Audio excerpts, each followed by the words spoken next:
This is a topic that I've been meaning to speak on for a while now, and you know, it's sort of recurring with my clients, and I just sort of want to you know, talk to people about it. And it has to do with being on TRT and having thick blood, and whether or not you need to donate blood or not. What are the risk factors if you have thick blood? What are some of the other causes of TRT? I just had literally a client this morning come to me and say that he was at his primary care physician, and he ended up getting his blood work done, and basically his hemoglobin was a little bit high. And once he told the physician that, or the provider, that he was on TRT, that he said, you need to stop your TRT altogether because your hemoglobin's high. So is this true? Is this accurate? This is what I'm sort of talking about here. So as a general rule, it is well known that testosterone can increase your blood count, specifically your red blood cells. So we got 4 different types of blood cells in our body. We got the main ones, okay? So you got your white blood cells, okay? They help with infection. And then we have your hemoglobin, okay? And then we have your hematocrit, okay? These are the red blood cells that actually carry oxygen in your body. And so when your body takes it, it carries oxygen, and that's how the oxygen gets transported all over. And this is the number that we are talking about when you say, hey, you have testosterone that increases your blood count, okay? It's not the only thing that can cause an increase in your blood count, though. And then we also have platelets, okay? This is the abbreviation for platelets, but platelets make your blood clot. So this carries oxygen,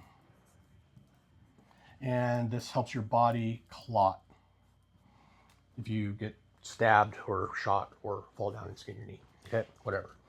So the concern is if your hemoglobin and hematocrit get a little bit too high, that maybe your blood might be getting a little thick, and it's going to make you have an increased risk of developing blood clots, stroke, heart attack, whatever, deep vein thrombus.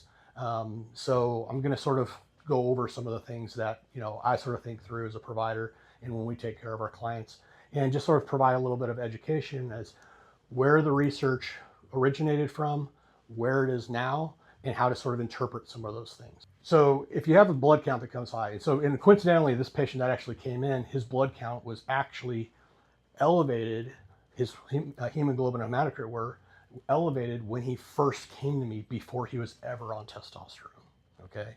And that's sort of one of the funny things, is because sometimes when we don't keep up with education or literature, and we're in the medical field, we just hear something 10, 20 years ago and automatically point at that without like eliminating all the other issues involved with that. So not only was this, you know, was it not a problem before he was on testosterone, now he's been asked to stop his testosterone altogether, even though his blood counts, even though it's a little elevated, it's not as high as it used to be. So what are some of the causes of having thick blood in your body? Okay, so some of the causes, okay? So one of the easiest causes, altitude. So if you go live in Denver, somewhere a mile high or something like that, the air, it's not less oxygen, but the molecules are spaced further apart. So because of that, your body is trying to compensate because it's not able to oxygenate itself as well, and it makes more hemoglobin and hematocrit, okay? So you could carry more, even though you're carrying less at the same time, you have the ability to carry more. So this is why athletes, they go train at altitude, things like that. That's why the people that, what do they call when they take people at Mount Everest and stuff like that, they all have very, very high blood counts. That is one reason that you can have an increase in your red blood cells. Second reason, so that's living at high altitude.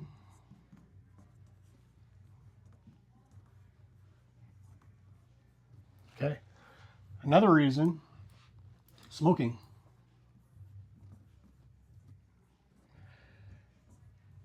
So when you smoke, you're not only taking in oxygen, you're taking in carbon monoxide and other things. And so you're making what's called a hypoxic environment, which means lack of oxygen. So you don't have enough oxygen. So once again, the body's trying to compensate for this. So people that smoke, they have higher red blood cell counts as well. Okay. Another thing is sleep apnea. Okay, so we've all heard of that. Okay, you have sleep apnea, you stop sleeping in the middle, or you don't breathe effectively at night. that also causes your body to have high red blood cells.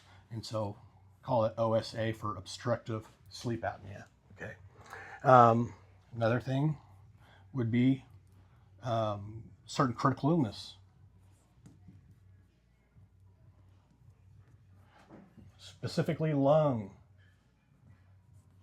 illnesses. So things like COPD, asthma, emphysema, bronchitis that are chronic issues. So people have destroyed their lungs, they get a little bit older, they're not able to breathe off.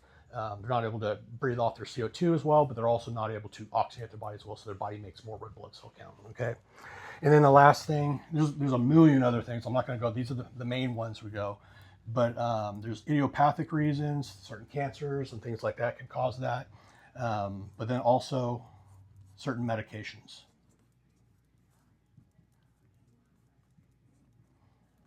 Specifically, certain oral diabetic medications. And so those can also increase your red blood cell count, okay?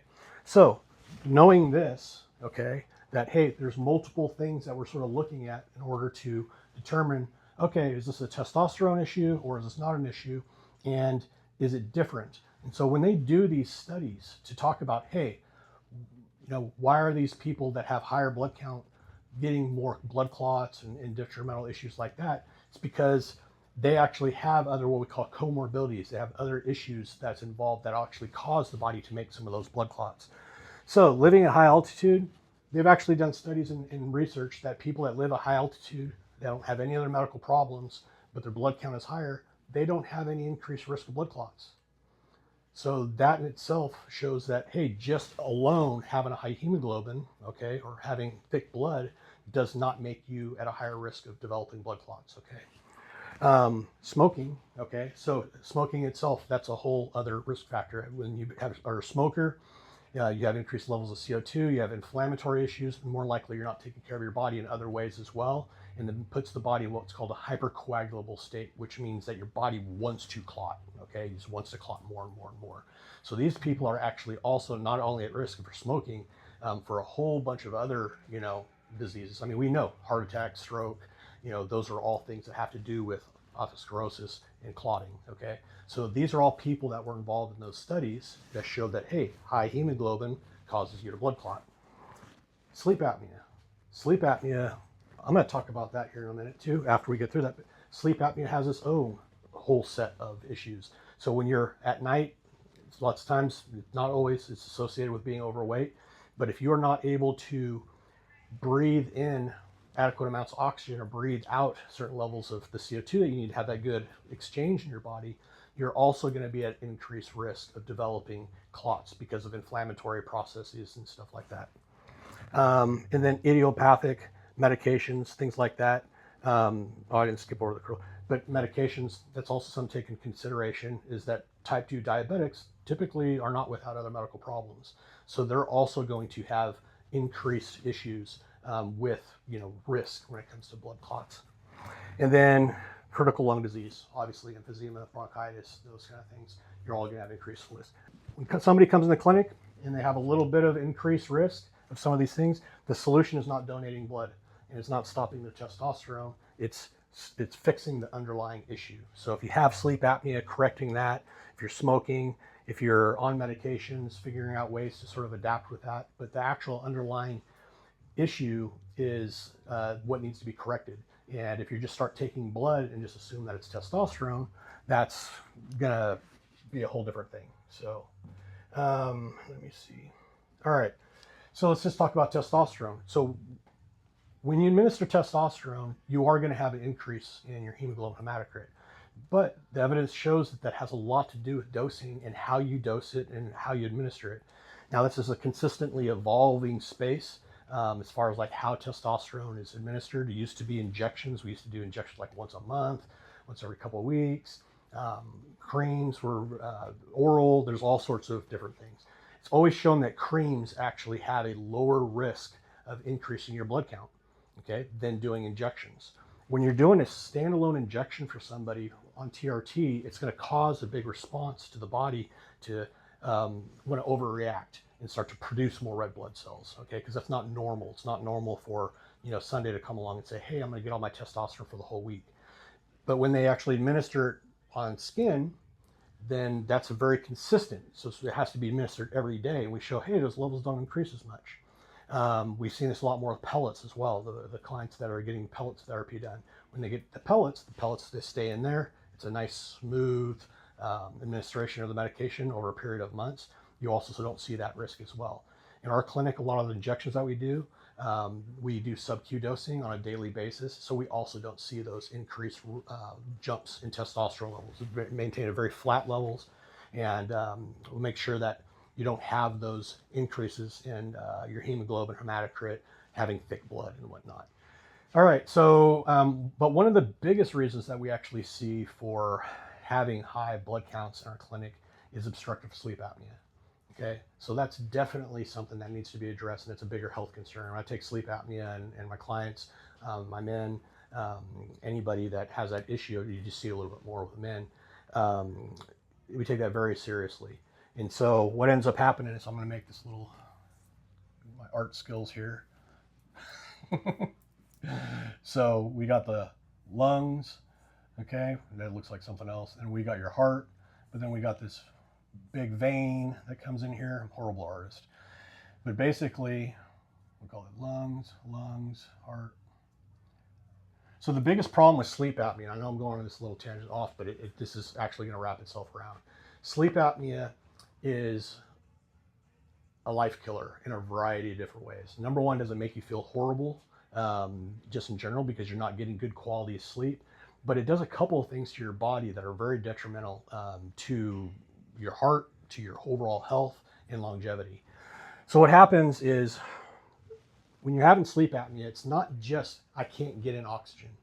One of the bigger issues is actually I can't breathe off my carbon dioxide.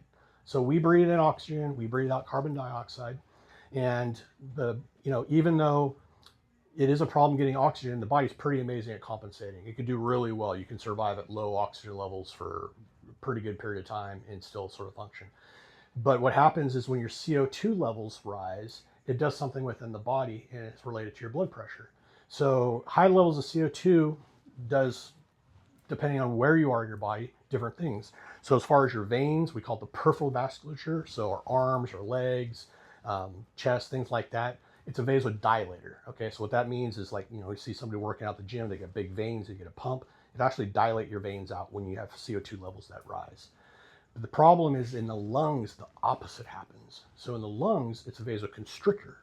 So you have this blood going back to your lungs, okay, going back to your heart, okay, so it goes to the right side of the heart first, okay, at night while you're sleeping, but you're not breathing off your CO2 very well. So your lungs now are squeezing, and they have high blood pressure, okay?